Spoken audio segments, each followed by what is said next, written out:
all right? The idea with vinegar is that it's a biological process, right? So there are two different players that are involved in the transition between sugar in an apple and the vinegar that's, the acetic acid that's in vinegar. All right, so I have 10 of these. If you want to just kind of maybe share, there should be enough, okay? The first step, so if you have sugar, that's the source of calories for the vast majority of organisms, right? Plants make sugar when they go through photosynthesis. That's how they're storing the sun's energy. And so in order to get that energy, organisms break down those sugars, and different kinds of creatures are good at it to different degrees, right? So yeast is your first step. I'm sure we've all used yeast for different things. We will not necessarily think about what they're doing exactly. When we eat sugar, we run it through a process where we break it down to carbon dioxide and water. We do this because we have mitochondria in our cells. Yeast also have mitochondria in their cells because of the same kind of cell that we have. So given the opportunity, if they have access to oxygen, they will take whatever sugars you give them and break it down to carbon dioxide and water, which means we can't use it at all, right? What we want to do is trap the yeast in a situation where they can't get to oxygen. When you put them in that situation, so you have a carboy with an airlock, say, then what they do is switch to a breakdown of the sugar that turns it into alcohol instead. And that's what we do when we're fermenting for hard cider or any other kind of alcohol.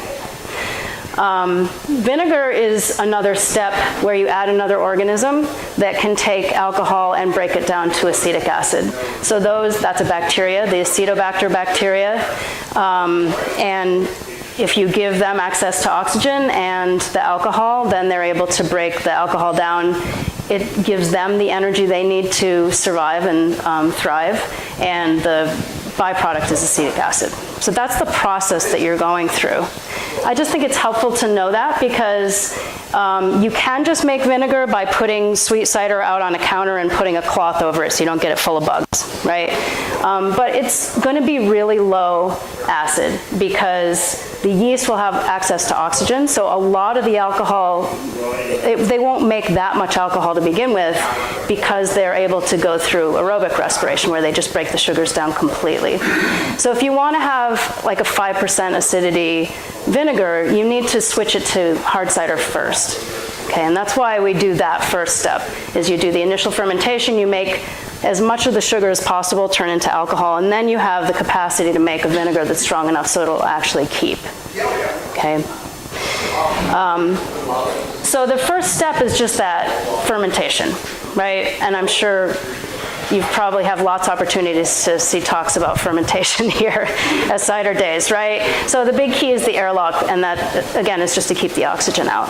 Your second step, once you have the hard cider, is to totally change the environment for the hard cider. So you take it out of your carboy and you introduce it to the Acetobacter bacteria. This is what's known as mother of vinegar.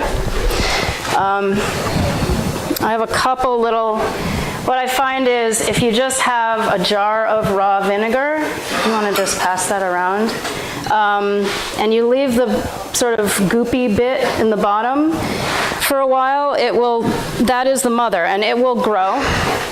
And if you give it access to hard cider, it will turn all of that hard cider into vinegar, okay?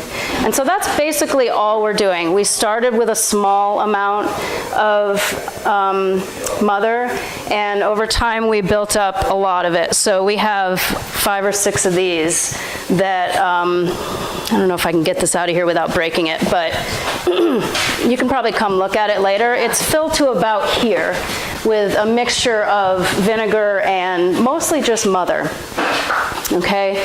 And that amount of mother, when we put the hard cider back in there, will switch over. I'm not that great at looking at it, but it's certainly done within 6 months. And it does some level, and I shake it at least once a week just because the mother will form a film on the top of it That will cut off access to oxygen, so it'll slow down the vinegar production. You can also get mold growing on the top of the mother where it's out of the water, and that can mess up your vinegar. So you want to get that out of there as you go along. Yeah? Do you have an idea of a ratio between how much mother and alcohol you need, or does that It's really about speed. So I feel like if it's at least a third mother and 2/3 hard cider, then that's pretty safe. It's not that fast. If you want to do like half and half, that's going to be much faster.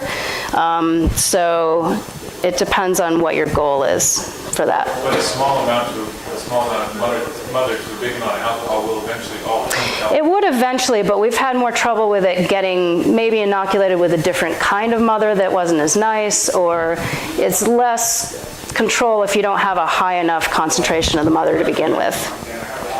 Okay. What temperature do you keep the content? Yeah, so I keep this in the basement, so it's at like 60 degrees. Would you lower the temperature? It would be really slow. I'm not sure. It's certainly, I think it's kind of funny if you do it when it's too hot. Like their metabolism is so fast that they're not giving off the same kinds of byproducts as they would when it was kind of at a more moderate temperature. But I don't know about too cold. Very often, a lot of these organisms, they slow down when it's cold, but they don't really, doesn't harm them in the same way that heat does. You can crash fermentation by bringing it cold. Right. I've never had it in a place where it's really cold, so I can't speak to that. And I keep mine in the high 70s, but it's a different system. Right. Yeah. When you pour off the cider, do you just add to the mother? Did you just add cider to the mother and just let it keep going? Yep. Yeah. So I brought this one out because I just put this in bottles a week ago or so, and so I haven't put cider back in there, so I can actually carry it because it's really heavy otherwise. So that's exactly what I do. I siphon out the vinegar until the siphon starts getting full of mother, and then whatever's left in there I just leave, and I pour hard cider on top of that. And then when you get enough of the accumulation of the mother, you just take part of it. Exactly. It's like kombucha, right? Yeah, it is the same process as kombucha, yeah. I think there might be some other bacteria in kombucha, but it's the same. The stove is different, but Right. the process is the same. Yes, I agree. Okay. Yep. Though I've heard people like Cinder Cat say he doesn't think that there's a difference between the scobies. So, Well, if you let and the it diversity out go there. long, it's cider, it's vinegary. Yeah. Yeah, it's certainly making acetic acid. What I don't know is whether it's making any other kinds of acid, like if there's some other kind of bacteria in there that's doing something different. But it seems to me that if you took this sweet juice and you allowed it, you gave it to the mother of vinegar, and you stopped it where there was still a bunch of sweetness, it'd be an awful lot like kombucha. So, you have a question? I did, about the mother, because when I started kombucha, it keeps making the mother, but where does the mother come from to start the vinegar? Oh, right. So you can get it from somebody else if they have a raw vinegar that you like. So you can just buy a bottle of it, empty half of it out, and pour hard cider into it, and it will, that particular mother will continue to grow. If you want to just start completely from scratch, what I did was I took sweet cider and I put it out on my counter, and I did this a bunch of times until I caught a mother that was really nice, and then I've been propagating that one. The other place that we were able to capture the same mother, because I could just tell from the smell of it, was our pomace pile. So you walk by the pomace pile on a warm day and it smells like vinegar. And so we took like one of these buckets, we filled it like half full just with the pomace from the pomace pile, and we poured cider in that, and that was one way to get a lot of mother really quickly. But it is kind of a mess because it's hard to get the vinegar out of the apple pomace. But there's definitely enormous amount of mother in a composting pile of apple pomace. So basically, I feel like judging the value of the mother, A is, does it smell nice? when it's, making the vinegar, and do you like the vinegar it makes? We had some where the vinegar was just horrible. Like, we threw it away, it was so bad. So I don't know why they're so different, but it was certainly a different strain that just was the byproduct. So this equation that I have on here, this is a very simple, partial picture of what's happening. As the yeast or the bacteria are busy metabolizing, they also, sometimes they don't break the molecules down in exactly this way. They make other different byproducts, things like acetone or various esters, different kinds of molecules that have particular flavor, particular smell. And that is what makes each different mother unique in terms of flavor and other characteristics of the product that you get out of them. I have another question. So you can buy ciders or cider vinegars that have the mother in them. Yes. So can you just continue to use that mother? Absolutely. And it doesn't work like sourdoughs. You can buy a sourdough in California, but it doesn't make the same flavor here. Will the quality of the mother change as you start using your own? Right.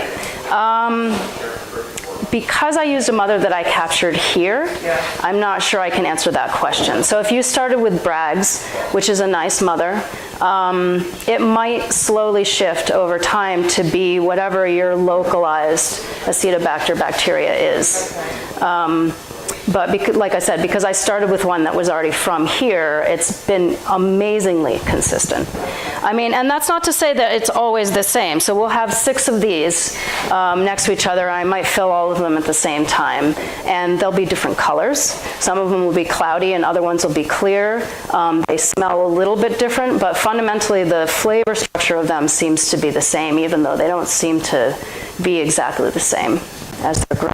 Do you mix those 6 and join it all together and then you make one batch, or do you make different batches? I empty one of these right into bottles, so they're not mixed with other ones. So it's certainly subtly changing all the time. Yeah. So you keep these open to the air, right, like the cloth on top? Yes. And so there's oxygen exposure. Do you have any problems with buildups of acetaldehyde? Kind of like that sherry flavor, like oxidized alcohol.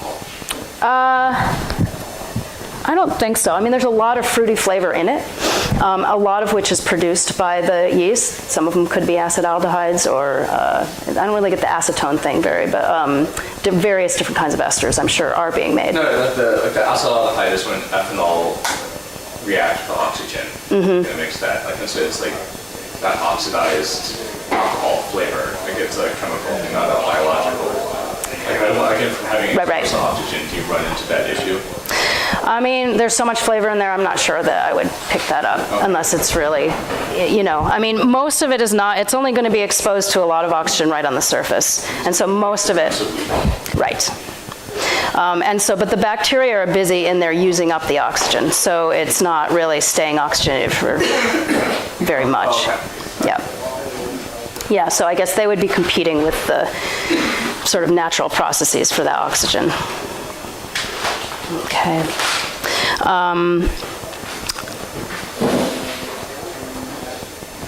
All right, so...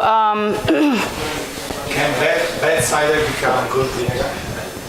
Yeah, so mostly I make vinegar out of things that doesn't make good hard cider for obvious reasons, right? So, for instance, we have this very early apple, red astrakhan, and it's low sugar, high acid. It would be pretty rough as a hard cider, but for vinegar, it's great. So we take that, we ferment it, and then we use that for the vinegar. We also use another later season apple we have a ton of, but they don't make good hard cider. So I predominantly use things that wouldn't make very good hard cider. And so if you made a hard cider that you hated, you could easily turn it into vinegar and it's probably going to be great. Does the alcohol level of the hard cider apart from a hard cider, hard good cider, bad hard cider, does the alcohol level play a role in how good the vinegar is? It'll certainly play a role in how strong the vinegar is, because it's one molecule of alcohol is going to turn into one molecule of acetic acid. So if you start with a really low alcohol cider, then it's not going to make a very strong vinegar.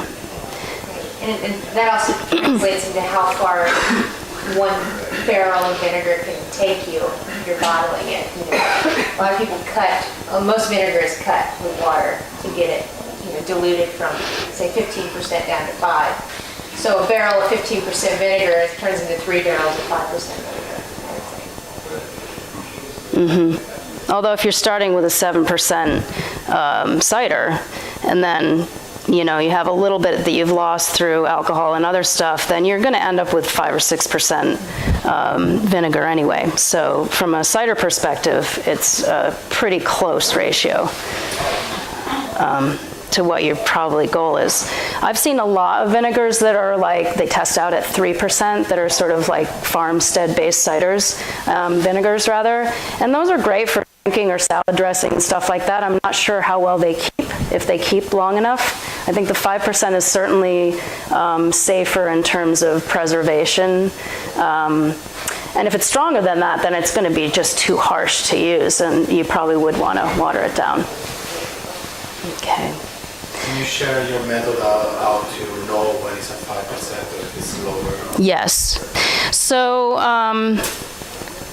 I was actually talking with a couple of you earlier about the relationship between pH and the different ways to measure acid. So pH is one measure of acid. It has to do with, so acid is defined by having a lot of free hydrogen ions in a solution. And so the more free hydrogen ions you have, the lower the pH is. Okay, so acids are all pH something below 7. And bases all have very small numbers of free hydrogen ions, so they have numbers higher than 7. Okay, I'm not going to go into what the numbers mean because it's just like more math than you need. So the thing about vinegar is that it is probably mostly acetic acid, which, so any particular molecule has certain characteristics in terms of how it falls apart in a water solution, so how many of those hydrogen ions it gives off. And in the case of apple juice, it already has malic acid in it. If you have a cider that you've had long enough and it's gone through malolactic fermentation, then you probably have a combination of malic acid and lactic acid. And each of those are going to have a different characteristic in terms of how many hydrogen ions they give off. All told, acetic acid, malic acid, lactic acid are all fairly similar in pH. I was looking this up this morning. So acetic acid at sort of the same, so if you're thinking about the same concentration solutions, acetic acid is 2.9 pH, lactic acid is 2.2, I think, and malic is 2.4. So they're not that different, but it's a logarithmic scale, so the difference between 2.9 and 2.2 is quite a lot in terms of the number of hydrogen ions. So apparently your average cider vinegar is something around 2.4 pH. And no matter what you do, unless you dump some other acid in there, hydrogen, hydrochloric acid, or some kind of thing like that, that's a very, very much different pH, that's always going to be the pH of the acid that you're getting in your vinegar. What varies is percent acidity. So basically how concentrated your molecules are that turn into acid in your solution. And that's what you can test. That's when they're saying 5%. What they're saying is 5% of your solution is made up of these molecules that turn into that change the pH relative to the amount of water that's in it. So it's 95% water, 5% acetic or other kinds of acid. Okay. And so very low tech, we are all really good at telling this from tasting it, right? If you taste a vinegar and it seems really mild, then it's probably not very strong. If it's so sharp it burns while you're drinking it, it might be pretty high. right? Tech-wise, you can get these little acid testing kits from any wine store. The directions are all based on wine, so they're measuring tartaric acid, and at a concentration that's about 1/10 of what you would get in a vinegar. Because, you know, if you had a wine that was as acidic as a vinegar, we have a problem. So the instructions are a little hard to use, but the equipment is all really easy. All right, so what you would do is you take 1 milliliter, so you come with a little measuring thing. You draw up 1 milliliter of vinegar. So you just pull it up so that the black thing is hitting the line that says 1. You put that in a clear container. You put in a couple drops of, this is a pH indicator, so it's a molecule that changes color when it becomes basic. So it's clear until you add enough base to it that you've changed the pH so much that it's now gone past neutral and is now basic. That's what this particular one does, phenolphthalein. And then they usually come with this NaOH, which they don't even mark as to how strong it is, but it's usually 0.1 molar. You need to know that so that you can figure out what your acidity is based on what acid you're testing. And so you basically just drop a bunch of this and you drop it in here until it turns pink, and however much NaOH is the number you can use to figure out what your percent acidity is. I have all of the math here. Basically, you take however much NaOH that you've put in there and multiply it by 0.6, and you figure out what your percent acidity is. So if I put 10 milliliters of NaOH into my vinegar before it became pink, then that would be a 6% acidity. Okay. So for anybody who wants to see all the math,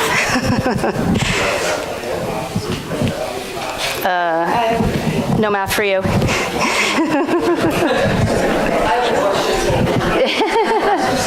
Yeah. If you know your ABV, yes. based on your gravity, yep. Is that a really good swag for what your total acidity is going to be? It's pretty close. So I think for us what we find, either I'm bottling it when it's not completely done, which is probably the case, but it's slowed down a lot, or there's some loss in the system that I never get a 7% vinegar. I think I had that happen one time, and I don't know. I don't know what happened with that. But Ballpark, yeah, ballpark. I would say it's just a little bit below whatever your ABV estimate was. Yeah. So if you want, I can kind of go through how to do this, although I'll admit it's hard for you guys to see. But if you want me to do that, okay, let me just get some vinegar.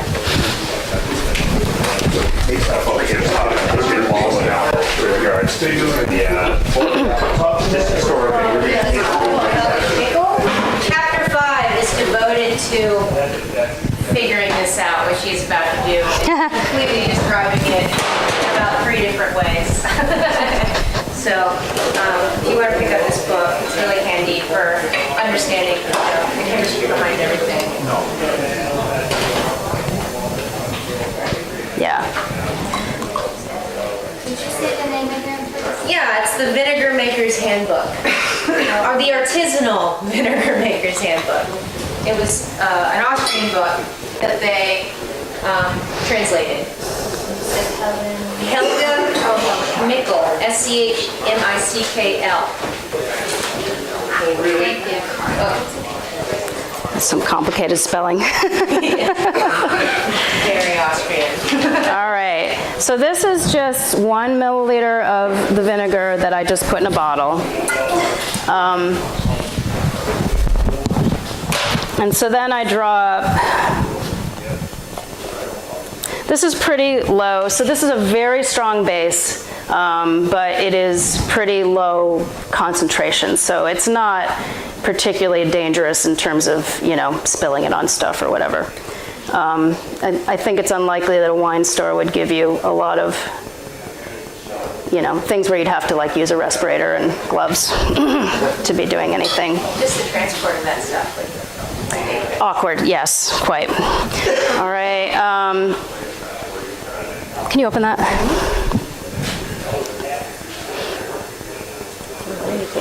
Thank you.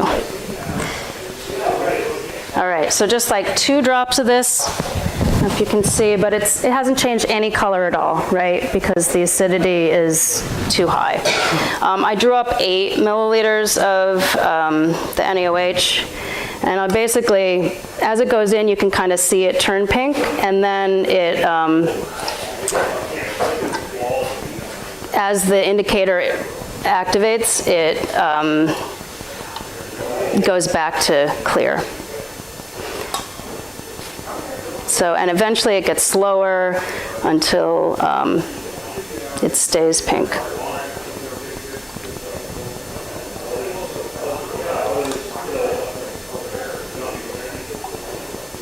There we go. So I just put in 8 mils of the NaOH. So 0.6 times 8 would be what your percent acidity is for this. Okay.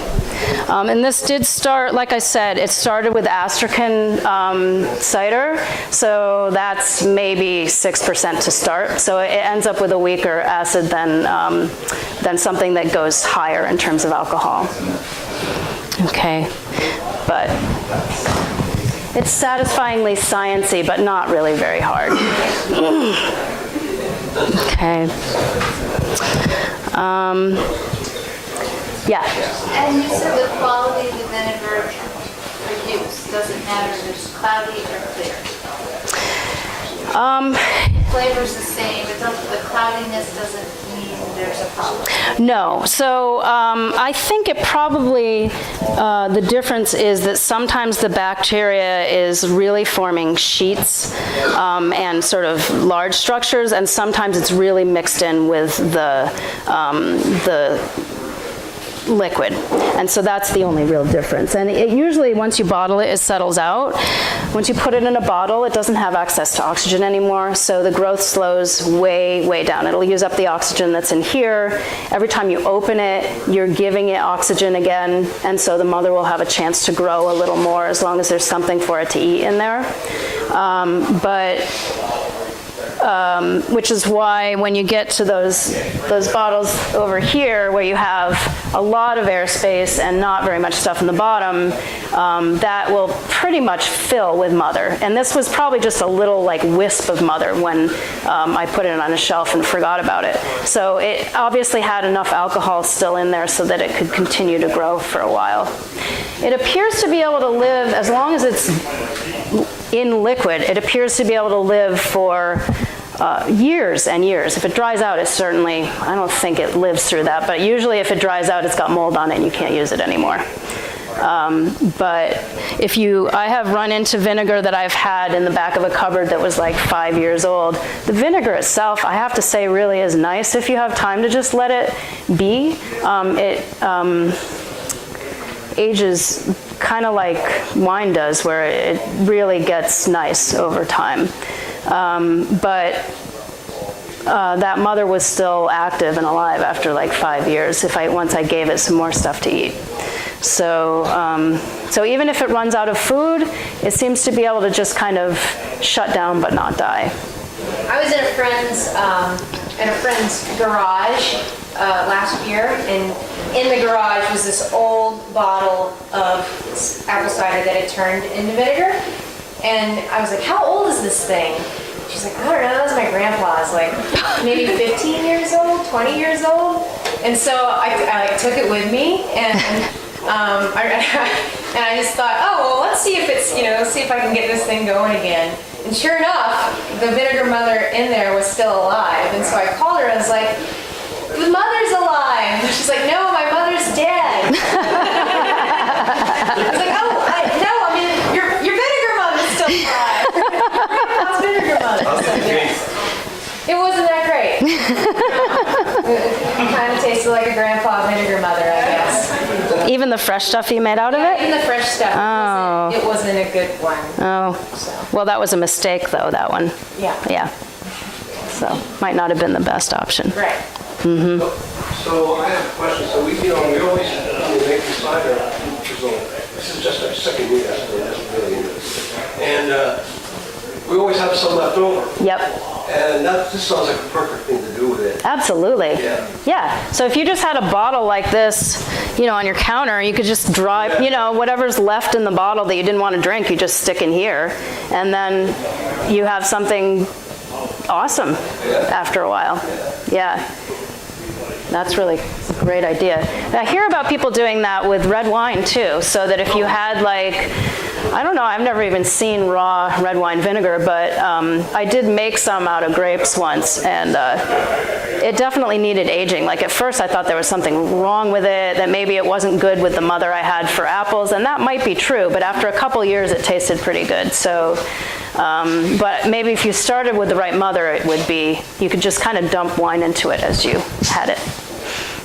I started out with a white wine vinegar mother that was given to me from like a Slow Foods Italy person. They were like, this is my 150-year-old family vinegar mother, give it a try.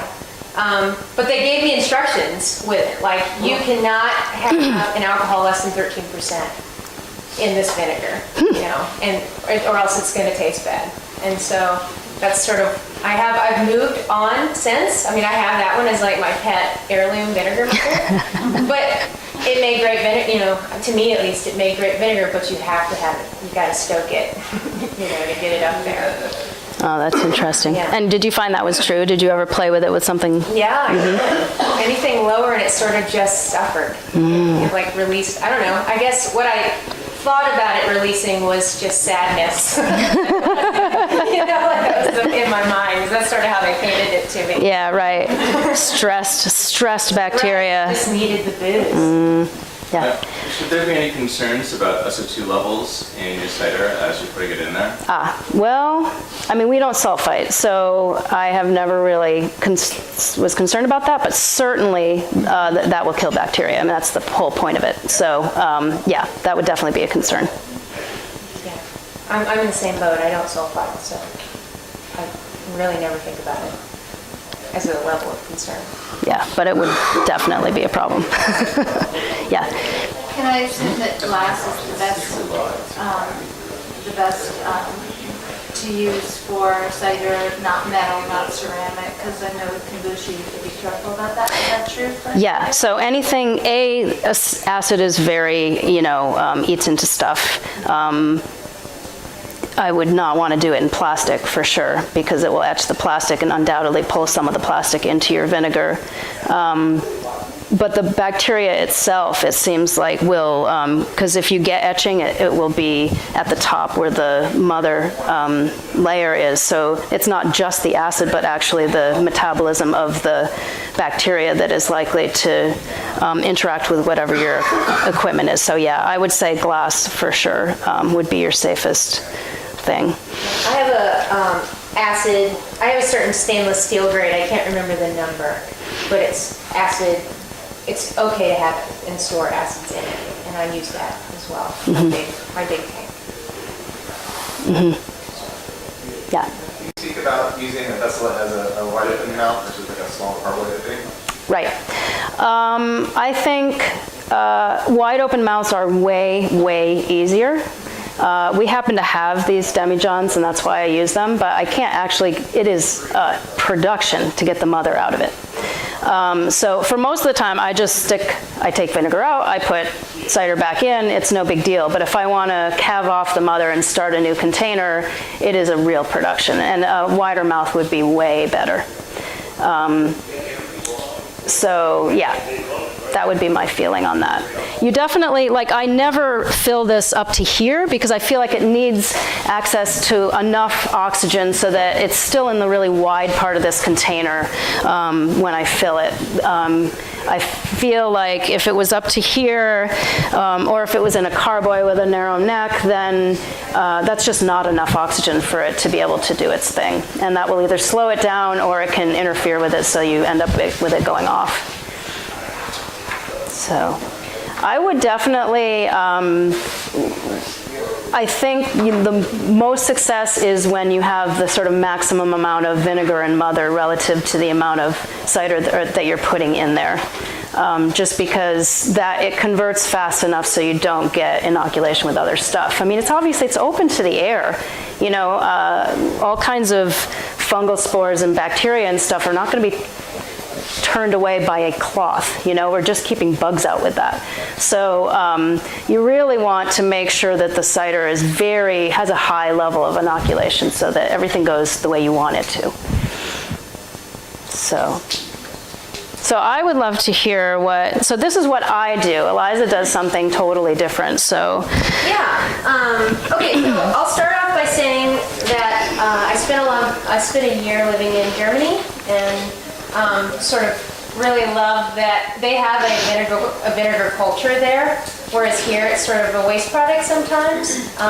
There it's like they're doing it because they want to make high quality vinegar. And so then I found apples and in my life and started to, and only I guess 2 years ago did I really sort of go down the rabbit hole of vinegar and just trying to figure out how to make better vinegar, how to make it faster, given what I have. And so I found this book.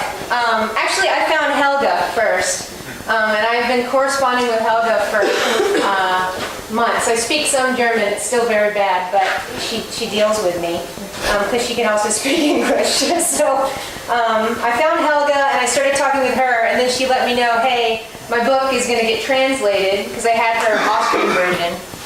And she said, my book's translating into English soon, take it. And then once I got this book and I started to understand all the communication gaps that, that weren't quite getting me where I wanted to go, it really clarified everything for me. So I highly recommend this. Helga she's sort of been my own personal mentor in a way. I've kept in contact with her for about a year and a half now, maybe 2 years, about a year and a half, to help me. But what I do essentially is, and I'll pass this around. I was going to bring this, but then I forgot it, and I'm sorry. But this is a vinegar generator that I'm going to talk about. Look at the middle picture, and just pass the book around. So I'm doing 2 different things this year. And one is that I have hard cider that I've made. And the other one is that I have a barrel of, basically last year I put apple pomace in a barrel.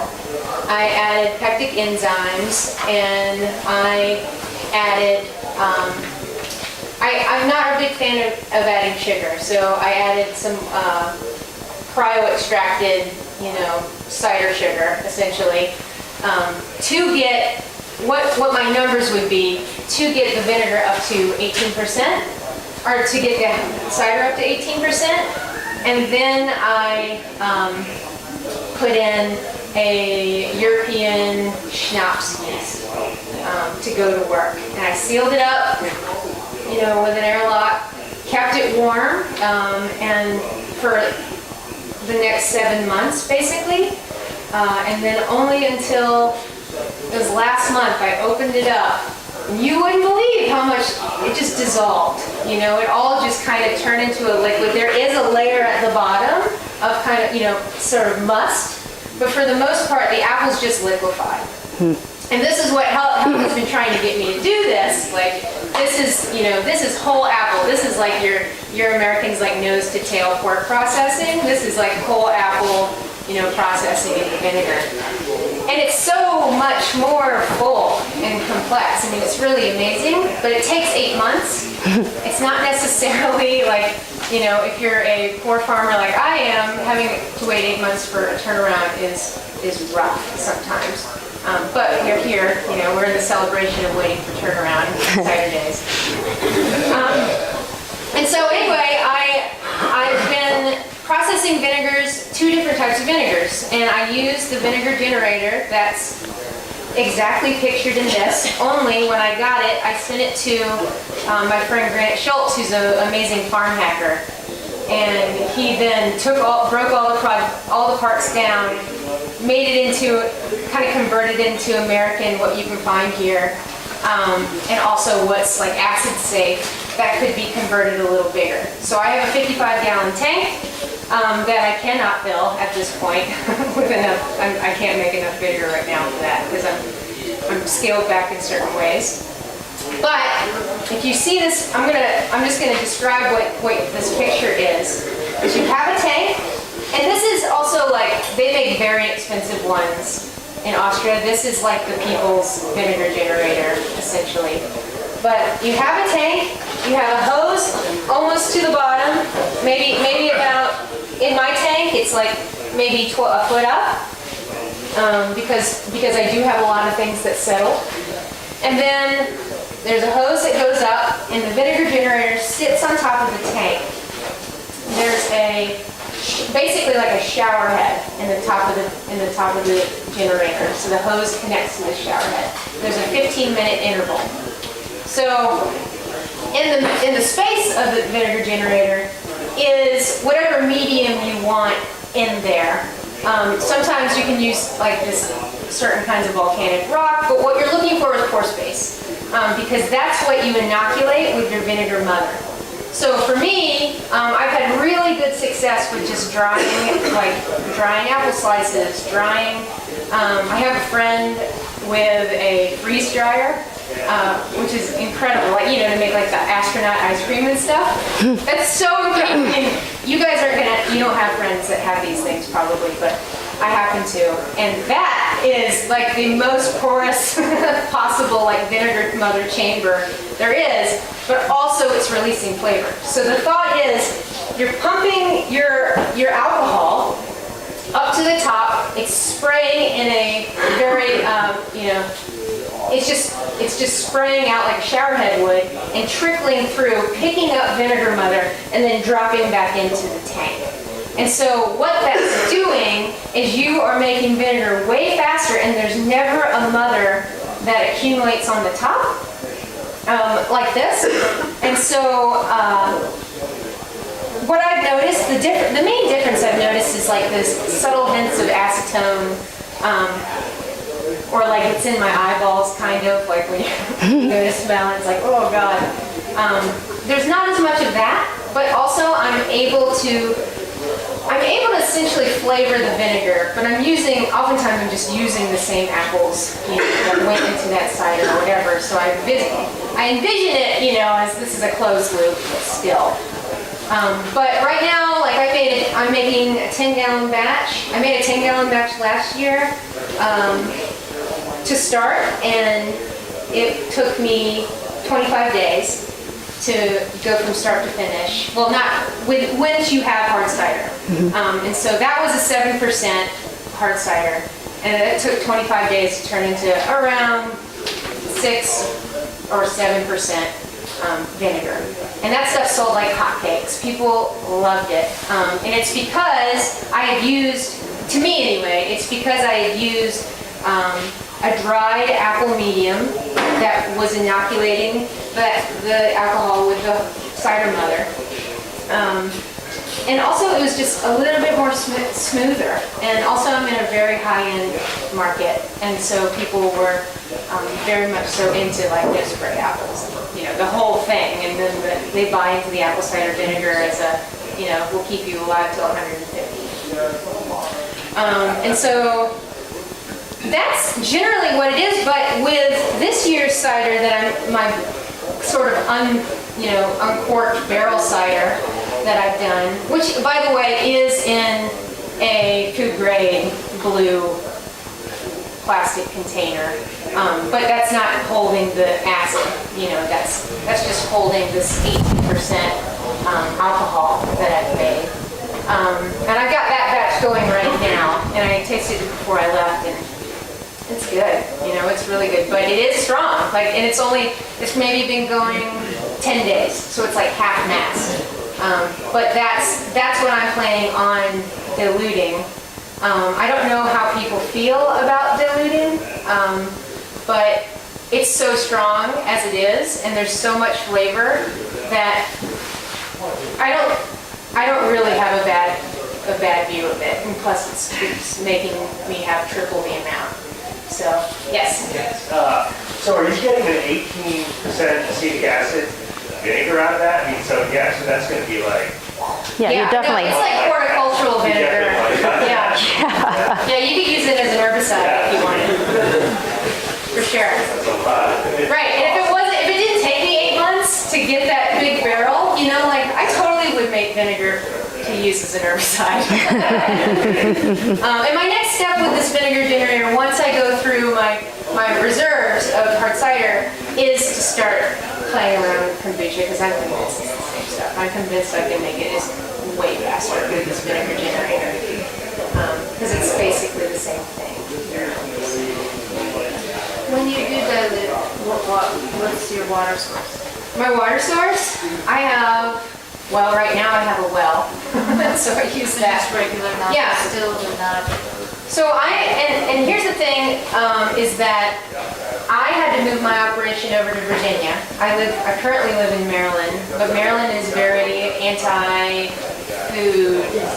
business. Yeah, it's tough. And so screw Maryland. I moved my production over to Virginia, which is just 10 miles away, where I can make vinegar. Vinegar is safe. It's not regulated. So I can sell at farmers markets. I can sell out of the garage. You know, as long as people basically come up to me, I can sell it, no problem. And so all of this, as just an aside, you know, like I'm not really interested in making hard cider in the future, but I want to be a part of a hard cider operation, like, you know, giving it apples and giving it fruits and giving it good yeast and such. And so to me, when I was talking to a business advisor, they were like, yeah, why don't you what can you do that's a waste product of hard cider that's not regulated, and show you can turn a profit for that. And so that's where I am in this whole thing is, you know, I'm getting top dollar right now. I get $1 an ounce for the vinegar, because it's no spray. It feeds into all the moms and all the grandmas that have organic grandchildren, that, you know, that's what they want. So that's my, yeah, and it's small, you know, but I sold out last year's quickly. I'm going to sell out of it. I have people asking for it. So I feel like there's a vinegar momentum building, like way more people wanting vinegars. But with this thing, you can add elderberries, you can add whatever you want into that medium, and it's a flavoring tool, as well as like herbs. Helga is really into, like, if you're into aperitifs or anything like that, this is a really fun way to experiment with trying to come up with like digestive aids through, you know, a vinegar platform. How do you inoculate that material with the apple? I spray it basically, you know, like it's nothing fancy. I have like a garden sprayer that's like rain setting, like you would a nematode. If you're inoculating nematodes in the soil, it's real quick, you know, I just give it a good drench. Of your vinegar? Yeah, of my vinegar mother. But that's So when you say vinegar mother, you mean you have like a jar of vinegar you've made, and that's what you're using? Yeah. Okay. The one I basically pull off, you know. Yeah, I have this. Well, it's not the white wine one that's 150 years old, but I have like some favorites, you know. But that's all like as we move forward and figuring out like what mother works best where. How do they like to live? Like, you know, that's a whole different frontier. Of considerations and such. But yeah, I keep a jar of mothers around. Some days they float, you know. It's interesting also to see how they like float. The mother will float one day and then she's like half-mast the other day. This is like behind my refrigerator. And people are like, what is that? Like, what is that? It's like she's not happy. You gotta feed her some booze. 10 minutes? Okay. Anybody have any other questions? Yeah. Question. Oh, okay. When you put all those sweet ciders out on your counter and covered them, Yes. and got them to make their own mothers. Why are all the mothers different if they were all right next to each other on the counter? Yeah, well, it just speaks to how much variation there is, even in one space at one time. So I did that a couple different times before I caught a mother that I really liked. And once I had it, I realized our whole compost pile smells like that. So, so it turns out there might have been an easier way to do it. Yeah, I think there's just they're so different. There's a lot of diversity in the Acidobacters. Does it matter what kind of apples you use? I would imagine it matters what kind of apples, but everything I've tried, it seems like the predominant effect on the flavor has to do with the mother. I'm happy to, you guys can smell this. It's a really fruity mother, and it seems like that fruity quality is coming from the mother more than it's coming from the apples. I'm not saying that I would take it would be interesting to try it out with different apples that are very, very different. Maybe super tannic. I wouldn't probably want to use super tannic apples or things that might interfere with your vinegar flavor. Yeah. I have a question about, so you're primarily cider makers here. Right. How concerned are you about growing big vats of Acidobacter? It can be a spoilage organism, especially you're saying that you don't use sulfites really, so how much does that make you toss and turn at night? Well, I mean, if our airlocks fail, then we have much bigger problems on our hands than the fact that we've ever had vinegar in here before. Do you have any problems with spoilage though, cross-contamination? Do you try and keep them in separate rooms? Well, yeah, so there's not even room in here for me to do vinegar. I do vinegar in my house. We have a whole cidery space. Yeah. It's basically our whole basement in our house. And so we basically just left all our sinks and stuff down there and used that as our vinegar room. Even as kind of primary cider maker, I'm not worried about that because basically if we end up with any kind of acetic acid in our hard cider, it's because of the failure of systems like an airlock or something else. Because again, you have to have oxygen in that system or if that Acidobacter to do anything. Which is why having the shower head and just oxygenating it is what gets that Acidobacter to grow. They have to have it. It's aerobic where, our alcohol production is anaerobic. So if you keep that airlock on there, there's that CO2 on top of it. I guarantee there is Acidobacter in every one of those tanks. So the inoculation is already there. We do share equipment and stuff, so I grab buckets and other stuff when I'm making vinegar, and I'll use that with the vinegar. So, so I don't know. I'm not too worried about it, I guess. I do warn when I go into cideries, which is kind of fun, is I do warn them, you do know I'm just teeming with Acidobacter right now. It's just exuding it. Yeah, it's all over my body. Here I am, Acidobacter Mary. And shedding, yeah. It just comes down to that misunderstanding of biology is people get freaked out by it. I don't want to turn to it. It's if you're doing it right, you should have no problems. You're right. It's when things kind of go off the rail a little bit, it's where you have trouble. And we can blame you if we want, but we really know it's our fault. Scapegoat. Did somebody else have a question down here? My wife and I, we had the reason we're here right now is because we had a failure last year. Oh, yes. The very first thing we tried to make was in the vinegar. The second one, unfortunately, I had two batches to do. The second one was wonderful. That's why we're excited. But the thing about it is that we just ignored it. I mean, we had one of the plastic, trying to get those things. We just said, oh well, we'll just stick it off behind somewhere. And it was cold down there. And then last spring, late spring, when we found out that the cider we made, the second batch was really good, I said, hey, maybe you ought to look and see if there's real vinegar there. And Elaine tasted it, and it was good. Awesome. We did, and you did nothing, yeah. I think that's something, a misunderstanding that people have sometimes with hard cider. I'm making my own hard cider. A lot of that is completely, I'm just going to derail us on hard cider.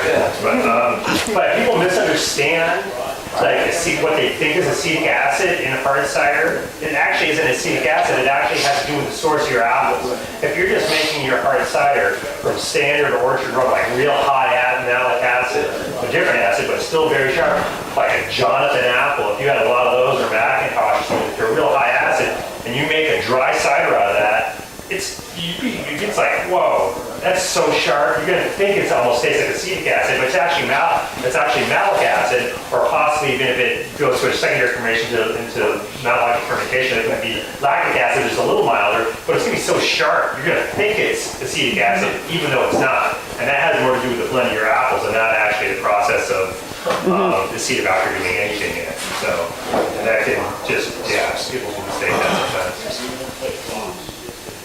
So I just have one question. Yep.